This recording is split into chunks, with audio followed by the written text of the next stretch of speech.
বিসমিল্লাহির রহমানির রহিম। আসসালামু আলাইকুম। আশা করছি সবাই ভালো আছেন, সুস্থ আছেন।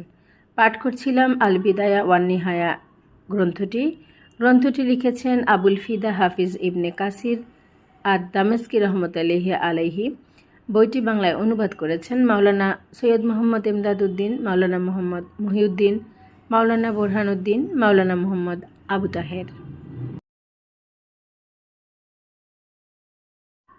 আজকে আমি সপ্তম পর্বটি পাঠ করতে যাচ্ছি।